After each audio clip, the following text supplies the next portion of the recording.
created a healthcare system where take a pill and we're better. And then if we have our symptoms come back and they get worse, we just go in and they give us more shots, more IV, more corticosteroids, more steroids, whatever, more pain medication, and we calm it down. And then, which is just masking the symptoms, and we're good for a couple months, and then we come back. So it's like our whole healthcare center is, our whole healthcare system is not focused around maintenance in a good way. And so we've gotten this attitude of quick fixes. And then when we switch over to something that's holistic, it's a slow process.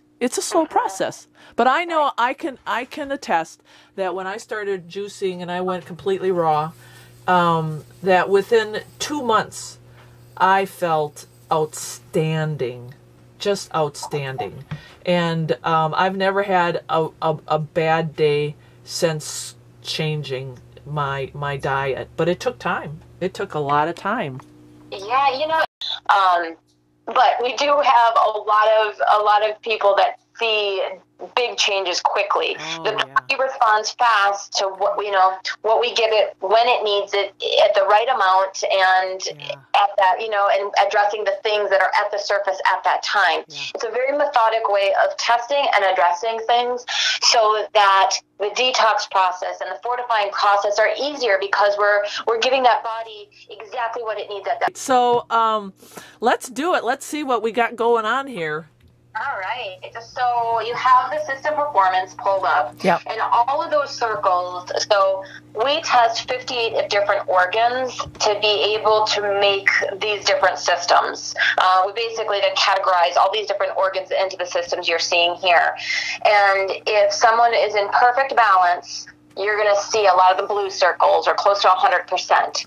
So that's where we're going to work towards getting you. And then when you see the yellow, that's sort of representing where inflammation has started, or there is inflammation. Orange is going to be more of your chronic, longer-term inflammation.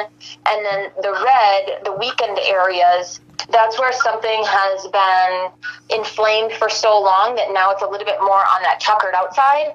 Okay. And then, of course, when you get 20% or below, that's chronic weakness, and you're not anywhere in there. So that kind of gives you an idea what the different colors represent. Okay. And so if we jump into each system that has stress within it, to understand what's going on a little bit more, your first one is your nervous system. And the nice thing about this is your central nervous system, your peripheral nervous system were fine. The thing that was driving this one down is it's your governing vessel, which I always call it is a fancy name for all the nerves that run through your spinal cord. That's what I reference that to. So to understand what that could feel like, it could be fatigue, it could be some numbness, it could be some sleep disturbances. I don't know if you see a chiropractor or anything like that. That's always really helpful. It's amazing because my spine, it's amazing that this is reflecting this. I've had, the L5-S1 herniated disc. I've got a spinal, at that spinal area, at the lumbar, I've got the process is pushed in the bone. Physical stress in that area from some of the hernias and things like that, and the different discs. So that's more of a structural thing that obviously needs to be addressed. That's why I think it'd be really important to see a chiropractor. But then there's a couple other things too. One of them here, and this is where I start jumping around a little bit. That's right. Is if you go down to the sensitivity section, do you see all of those environmental sensitivities? Yes. I was really surprised at the sensitivities. Yes, and when we think of, especially an environmental sensitivity, I think we all think of a lot of the, sneezy, drainy, stuffy type of reactions to being outside, but that isn't always necessarily the case. And actually for you, you didn't have the trees and shrubs and things like that. You had more the chemically based sensitivities. I've seen that. That's interesting. which will trigger your nervous system and irritate those nerves. So even though you think of an environmental sensitivity being one way, it can manifest into brain fog, memory issues, just general fatigue, numbness, things like that, headaches. Okay. But there's one big one I wanted to point out, because most of these were all pretty significant on you, but the big one is the ammonia. Oh, okay. Yep. So ammonia, I mean, our bodies produce ammonia on our own. Yep.